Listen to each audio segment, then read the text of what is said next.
Two things before we start off this video here. Yes, you can hear it, there's a whole bunch of echo in this one. First, I'm actually recording this video in a Whistler hotel room. It's a big room, it's echoey, we're supposed to be here skiing and stuff later tomorrow, so that's gonna be cool. But as a result, there are people outside, they're jamming, they're driving away, they're yelling, they're having fun. There's an aircut in this room that goes off every few minutes, so I might have to stop the recording for that. Plus, I just really don't know how this is going to sound in general because the echo, the room itself allows my voice to project further, and as a result, there's a little bit more sound waves bouncing around the room, so that's not ideal, but you know what, it is what it is. Secondly, yes, Habs fans, I know, heartbreak yesterday for the Wisconsin Badgers. Cole Caulfield ends up getting a goal with a few minutes left to bring the Badgers within one against the Minnesota Golden Gophers in the third period. However, that's not enough. The Golden Gophers get the empty net. They win yesterday's Big Ten Championship final matchup 6-4 after initially holding a 5-1 lead and having the Badgers score 3 straight afterwards. So it was a really tight game. It was really intense. We had ourselves some good performances over there from the Golden Gophers, and Caulfield scored himself a goal. But for the Badgers, what we have next, we just have to wait until the Frozen Four bracket to come out, because once that is established, we'll actually have the matchups and all that. I think it's going to come out sometime next week. I believe the 21st? I'm not really too sure. We'll have to correct that as the story goes on. But today's video is going over a trade rumor highlighted by none other than Eric Francis on a recent Sportsnet article.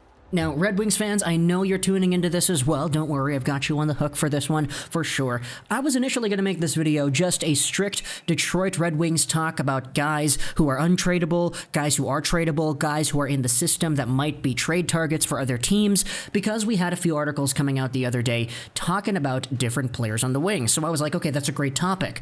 But this Luke Glendening thing popped up on my Sportsnet feed for Eric Francis in his article, and I was like, you know what, that in itself is a video too. So let's go over what Eric Francis published on Sportsnet the other day, the Habs trade deadline preview. Can Montreal clear cap space for Mattias Ekholm? Now, if you're talking about Ekholm, we already made a video talking about Mattias Ekholm, the fact that the Jets, the Montreal Canadiens, and a few other teams are apparently in there actually wanting to go after the Predators defenseman. But Eric Engels goes over a few other names that might be on the radar, that may be more likely to actually transpire for the Canadiens, and that have their own conversations attached to them as well. The Ekholm thing is indeed discussed, but there are other players also highlighted here.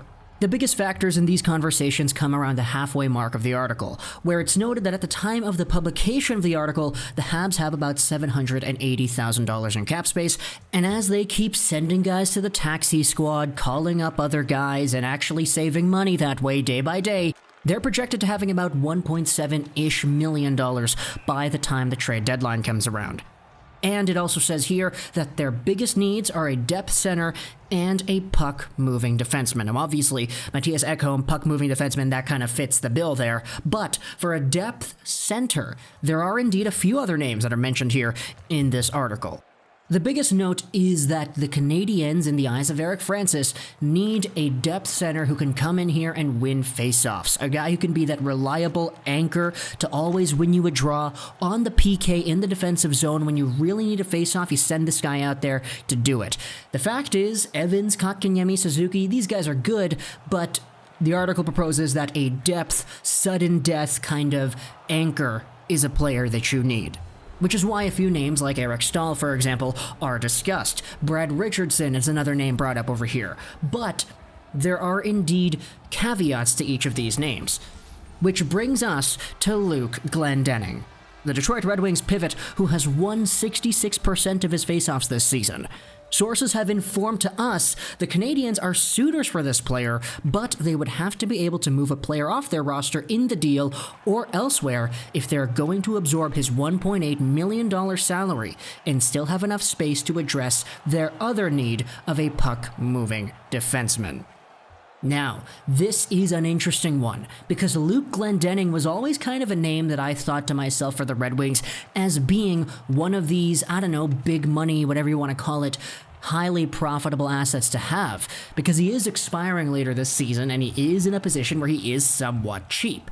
But of course, there's a bigger conversation to have there. Luke Glendening is indeed 31 years old. He's a center who can play right wing. He's got 9 points in 27 games, so a point every 3 games. Not the worst thing in the world, but of course, he's playing on Detroit. And besides, he wasn't really ever noted for his point production in the past either. It's just Luke Glendening is another one of these depth guys that could be that rock, that reliable face-off center who could just go out there and win draws in your bottom 6 when you really need him to. But $1.8 million is not insignificant in the context of the Montreal Canadiens. Because if they're projected to having about $1.7 million of cap salary space, then they're going to have to do some other stuff to open up that money to get in that Glendening. Now, whether that means the Canadiens are sending another big money contract over to Detroit so that the Red Wings would eat that salary, that's another conversation to have. Do you go out there, take a look at the Canadiens and their cap-friendly page and say, okay, this guy, Paul Byron, for example, he's making $3.4 million as an AAV. Do you send him and something else for a Luke Glendening?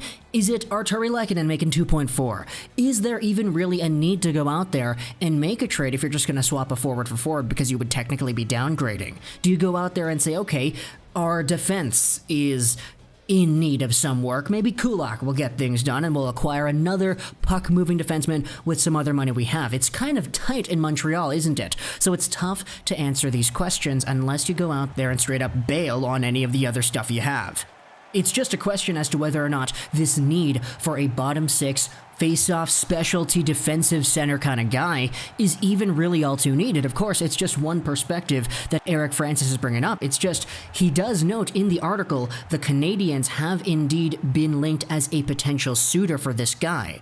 And that wording is really interesting. I don't know if that necessarily means the Montreal Canadiens necessarily want Luke Glendening, or if there's speculation arising amongst the league that maybe they do indeed need this kind of guy. But I'm going to take it at face value and just assume that the Canadiens might indeed just be in the market for this kind of player. We saw how important some other players that left the Montreal Canadiens organization have been in the context of the North Division. For example, Nate Thompson is a guy who, whenever he plays for the Jets against Montreal, just goes out there and wins draws. He gives his team a chance to win and come on top on every shift. And it's because it starts out with that face-off dot. And I'm sure many Canadiens fans watching Nate Thompson go out there and win a whole bunch of draws against Montreal every night they play, you can understand how annoying that gets and how much of an advantage it gives your team. So if there's a market for the Montreal Canadiens and saying, okay, we're getting destroyed in the dot by Nate Thompson over and over, we need to get ourselves a rock who can win faceoffs like that for our team. And if Luke Glendening's that guy, hey, if the Red Wings want to go out there and say, okay, we'll give you Luke Glendening, just give us a second or give us a third or give us whatever, or compensate with another player to actually make the money work. There are indeed conversations I think you can have that would make this work. It's just kind of crazy that I'm over here talking about Luke Glendening for 8 minutes and talking about a hypothetical trade scenario that might not even be happening, but it's just one that's suggested here in an article.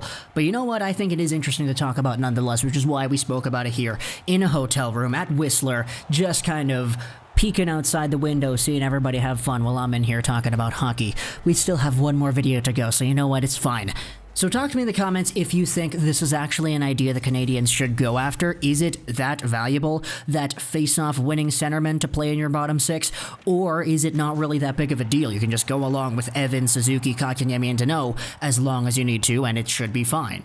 If it isn't, though, then Luke Glendening, is he the guy that you want? Is he a player that, even though he does have that cap hit that would not really be all too suitable, you would want the Canadiens to go after? And if so, what would you need to do? Because the Canadiens would need to free up some money, and that indeed is something you need to think about. So I'm very interested in seeing your comments and reading about what exactly it is you want to happen with this team. If you're a Red Wings fan, by the way, because we know we have a whole bunch of Red Wings fans on this channel, what would you want for Glendening? We know the market's pretty much open for any of these Red Wings guys, not named Sider, Raymond, Zadina, etc. So for Luke Glendening, what's your price? What do you think the Red Wings should be able to get for this guy? Talk to me in the comments what you think. Hope you enjoyed this video. Trolls99.